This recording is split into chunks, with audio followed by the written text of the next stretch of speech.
on? It's going good. It's going good. It seems like it's been a long time getting this thing up and running. Yes, it has. I hear you. There. You got a little bit of the nervousness. I got a little bit of the jitters in me. Yeah, a little bit. Just worried about hopefully the people in the room have a nice time chatting with us and talking with our guest and everything. It'll be fun. Well, speaking of our guests, why don't we get right to our guests? For everybody, gentlemen we have on the phone, you may know, you may not know. Hopefully you know, but if you don't, you will by the end of the show. On the phone with us live is Mr. George Rodriguez from Rodrigo Cigars. How you doing, George? I'm doing great today. Mike and Mike, thank you for having me on the show. It's a real huge honor to be the first guest on your new show here. We appreciate it. The honor is all ours, my man. So listen, why don't we get this show rolling? Why don't you tell the people who may or may not know about you a little bit about yourself, what you're doing, how you got started, and a little bit about your brand. Yeah, sure. Well, I guess I'll just kind of start by kind of saying what Rodrigo Cigars is. It's a company I started about a year ago, and we're a boutique cigar company. Really just kind of focus on everything you'd expect from a boutique cigar company. I think one of the things that really sets us apart is the fact that we're not made by one of the usual suspects out there. And I think you guys know what I mean by that, but I think a lot of folks out there may not actually know that a lot of cigar brands out there, while there are many brands, a lot of them are made by the same handful of factories out there. And so kind of have a unique story about how I got into this, and a lot of folks ask me all the time, hey, George, how the heck does someone just go from, being a corporate guy out there, my background is, in the software industry, also work in the oil and gas industry, and say, well, how the heck did you get into this? And really, the fact of the matter is that it's just something I wanted to do, So about a year ago, I got myself on a plane, went down to the Dominican Republic, went down to Santiago, the cigar capital of the free world, and basically, kind of did what I guess the best way to describe it is, you guys remember that movie Blow Up with Johnny Depp? Yep. Yeah. Okay. Remember the scene where he goes down to Tijuana and basically walks around, talks to everybody he could, in broken Spanish, and, he's looking for a certain product down there? Right. Yep. Right. Well, I basically did the same thing for cigars, right? And my whole thing was that I didn't want to just go there, just go on a cigar tour, kind of do the tourist thing. I really wanted to learn something about, the true art and tradition and the technique of making cigars. Okay. So what that led me to was really, trying to find people that would spend the time to talk to me about this. Like I said, anyone can get on a plane, go to a cigar tour, walk in and out of it, and you'll learn a whole lot. But I wanted something more than that. And so I can tell you from my experience in doing that was, like I said, you can get those cigar tours, but to get kind of behind the scenes and really pull back that veil, you got to know somebody. So I was pretty much, shunned by a lot of the big factories that I asked for that information from, which is kind of the way fate works out, right? Because I walked out of this one factory where I was literally kind of escorted out of, and I won't name the factory, but I saw a gentleman there. He's an old-timer, and sitting on a scooter, smoking a cigar, and I kind of threw up my hands, and I said, I don't know what to do next. And, he asked me, he said, well, what are you looking for? And I said, I'm looking for someone to really spend some time with me and, teach me something about cigars here. And he said, okay, well, you know what? Why don't you go talk to a friend of mine? He's a young guy like yourself, and he'll take the time to talk to you and teach you something. I said, okay, great. What's your friend's name? He said, my friend's name is Chico. And I said, where do I find Chico? And he said, well, go straight ahead. Just drive straight down this road here and you'll find him. So I get into the car, start driving down the road. All of a sudden it turns into a dirt road, and I'm kind of in the middle of nowhere, way outside of Santiago. And I'm thinking to myself, well, this guy kind of set me on a snipe hunt here. I'm thinking, should I turn back? Should I keep going? And all of a sudden, I see this very nondescript stucco building. There's two gentlemen standing outside of it, and one of them's a tall American guy with golf clothes on, and a Dominican man. And so I figured, well, these guys are hanging here. Both smoke cigars here. One of these guys is going to be in business. So let me go talk to him. And it was a really funny thing because I got out of the car. They're looking at me like, who the heck is this guy? Approaching us here out in the middle of nowhere. Introduced myself and said, hey, my name's George. I'm looking to learn something about the cigar business. And what he's got going on here. And they both kind of looked at me and chuckled and laughed a bit. And I said, okay, fill me in here. What's so funny? And the American guy, his name is Kevin Michaels, who's become a great mentor and friend to me, said to me, he goes, George, do you know who this gentleman is standing next to me? I said, no, I'm sorry, I don't. He said, well, this is William Ventura. And William was a master blender for Davidoff for many, many years.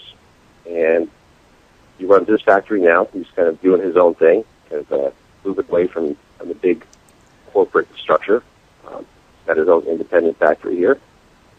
And Kevin went on to say, but what's funny is that we were just standing here and we were saying to ourselves, today is the first day that we actually smoked a cigar in the past 2 years in front of this factory.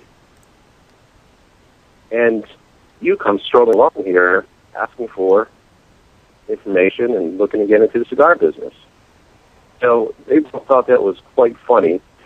And what William had said to me then in Spanish, he said, well, there's really no easy way for you to find me here. So I'm taking this as a sign of fate that God must have sent you here. And now I have to take care of you. So he literally took me under his wing, brought me into the factory. And the guy is just an incredible, sweet man. He's extremely well respected on the island as one of the best in the cigar business. Been doing it for years and years, and he just really opened up his book of knowledge to me, which is, like I said, I think I'm the luckiest guy in the cigar business, and that's how I got started. And it's all from that chance meeting, from kind of looking at your life and saying, what do I want to do here, and taking a step forward and really making it happen. So, like I said, I'm the luckiest guy in the business, and that's how I got started here. Awesome. Yeah, I mean, I had the pleasure of meeting you at Badger Den Cigar one night, and I can honestly say your passion and your honesty is something that I admire, and I think you're a great guy, and just keep doing what you're doing. Why don't we get into a couple? I got a question for you. Yeah, sure. Man, my throat. Sorry.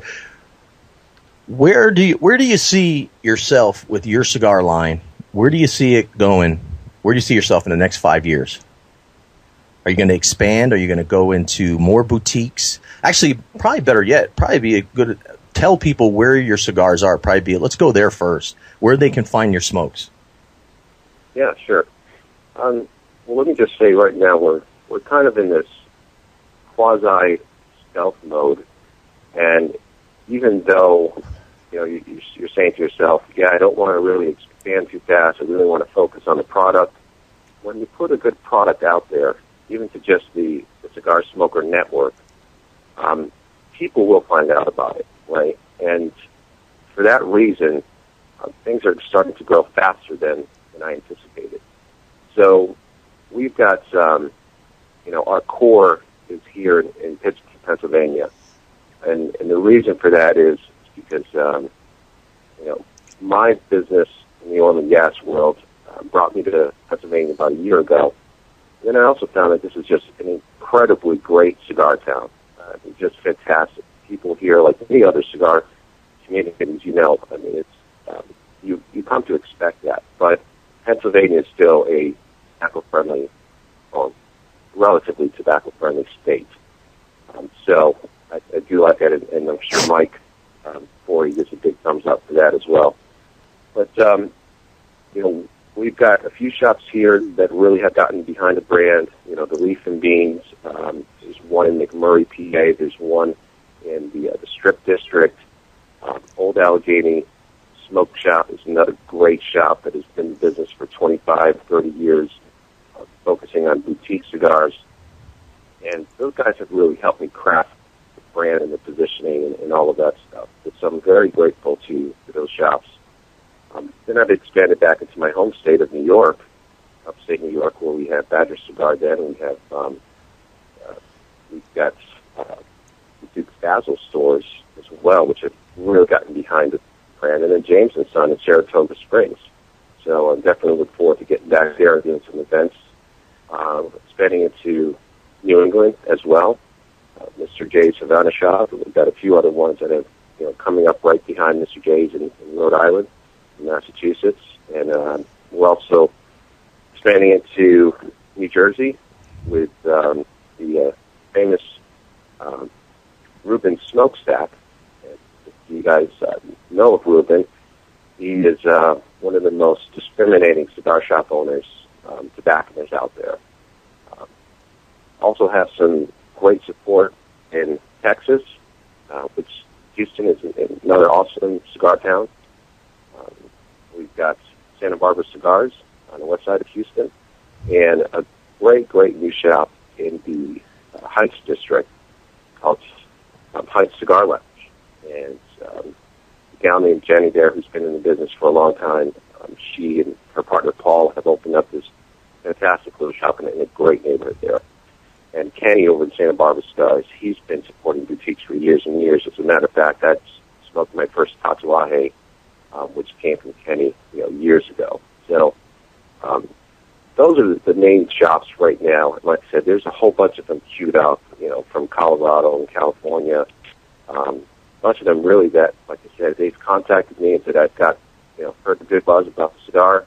When can you get me some? And I'm basically putting these cigar shops in the queue as we go along here. And I'm very thankful to, all the smokers out there, everyone on the puff.com and some of the other sites which have been talking about the cigar. And that's, that's what we do in the cigar community, right? We support each other. Exactly. Great thing. Yep. So, and then a lot of people, they've been kind of talking about my website, and like I say, we're kind of in this stealth mode, but I'm working on it. We'll get there and get you some more information about the cigars, but, if you can get your hands on the cigars, great. Give them a try. You're going to love them. And if you want to give me an email, directly, and suggest, a D&M, or if you want to have me send you some cigars directly, I'll gladly do that. My email address is george@rodrigocigars.com. So. We'll be sure to add that, George, into the post when we put that up. Your